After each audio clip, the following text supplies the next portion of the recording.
हिमालय की तलहटी में बसा एक शांत सा गांव काला पानी। यहाँ के लोग सदियों से सरल जीवन जीते आए थे। घाटी में गूंजती भेड़ों की घंटियां, खेतों में लहलहाती सरसों और सूरज ढलते ही चूल्हों पर चढ़ती रोटियों की महक, यही थी उनकी दुनिया। परंतु एक रात जब आकाश में डूबते सूरज की लालिमा से लाल हो रही थी, जमीन के भीतर से एक भयानक कराहने की आवाज गूंजी। गांव के पास स्थित प्राचीन कब्रिस्तान में जमीन फटी और एक लंबा पीला पिशाच अपनी कब्र से बाहर निकला। उसकी आंखें अंगारे की तरह लाल थीं और नुकीले दांतों पर खून की बूंदें टपक रही थीं। वह सदियों बाद जागा था।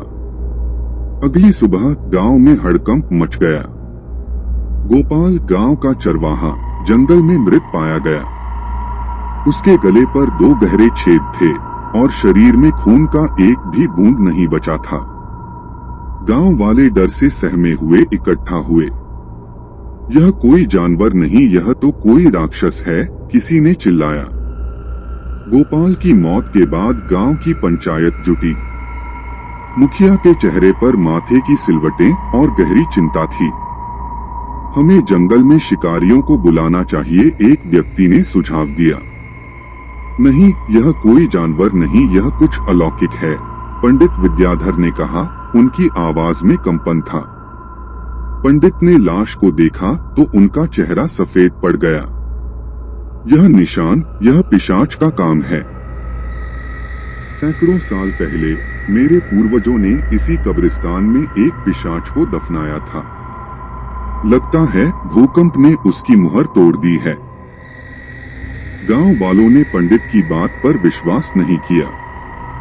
यह सब अंधविश्वास है, कोई भेड़िया या तेंदुआ होगा, गांव के युवक राजू ने ठठाकर हंसते हुए कहा। राजू खड़ा हुआ।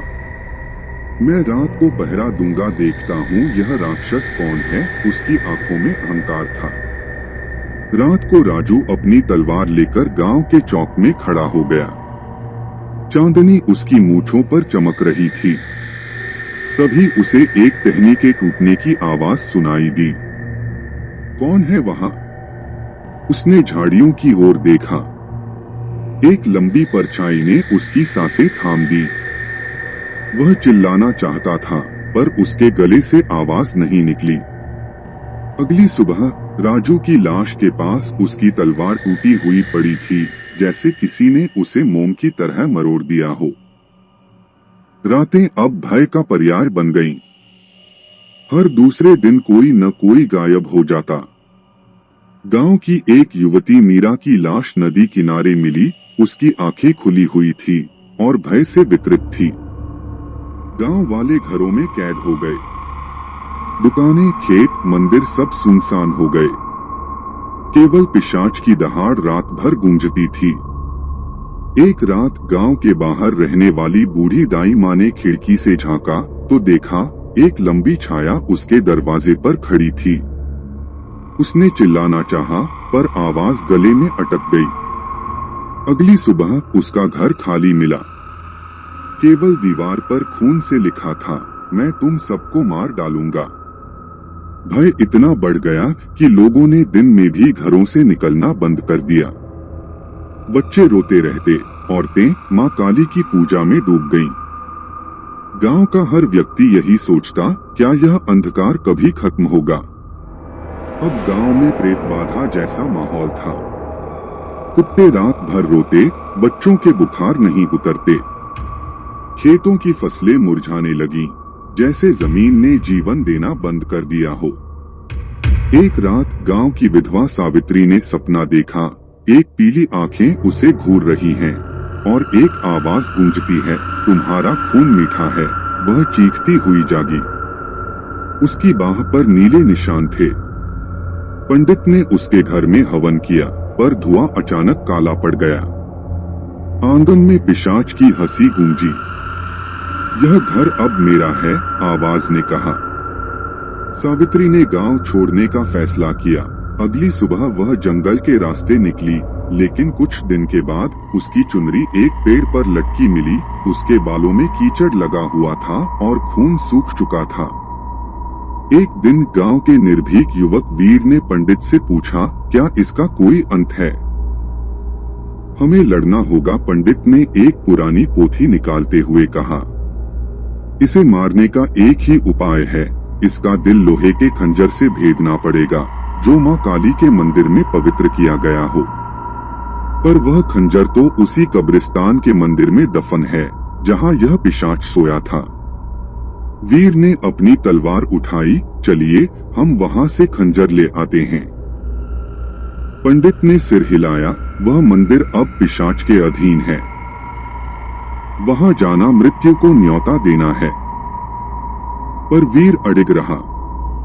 अंततः पंडित ने उसकी दृढ़ता के आगे हार मानी। अगली रात वीर और पंडित कब्रिस्तान की ओर चले।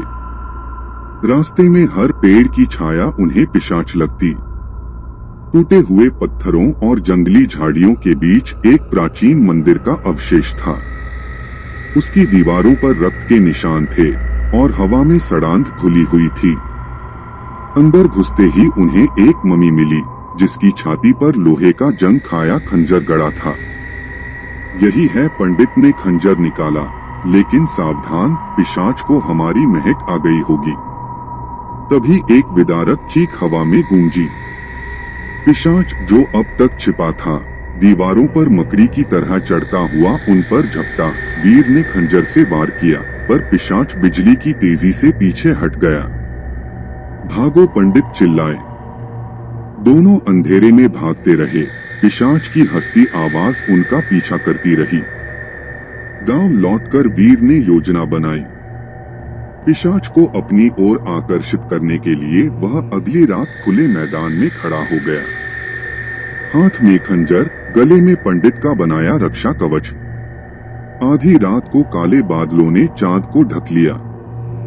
एक ठंडी हवा चली और पिशाच प्रकट हुआ, लंबा, विकृत, नाखूनों से खून टपक रहा था। तूने मेरा सामना किया, तू बहादुर है, पिशाच ने कर्कश स्वर में कहा। तुम्हारा अंत यही होगा, वीर गर्जा। पिशाच झपटा, पर वीर ने खंजर से वार किया। जंग लगा हुआ खंजर चमक उठा, मानो मां काली का प्रकोप उसमें समाया है। पिशाच चीखता हुआ पीछे हटा, उसकी त्वचा धुआं छोड़ने लगी। पर वह हार मानने वाला नहीं था। उसने अपना रूप बदला, काले पंख, नुकीले पंजे। वीर के हाथ से खंजर छीनने की कोशिश की। तभी पंडित ने मंत्र पढ़कर राख का एक चक्र बनाया, जिसने पिशाच को बांध दिया। पिशाच ने वीर को जकड़ लिया। उसकी सांसों की बदबू और नाखूनों की गर्मी उसकी त्वचा को जलाने लगी। तुम्हारा खून पीकर मैं अमर हो जाऊंगा, पिशाच गुर्राया। वीर ने अपनी आंखें मां काली की मूर्ति पर टिकाई। उसके मन में एक प्रार्थना उठी।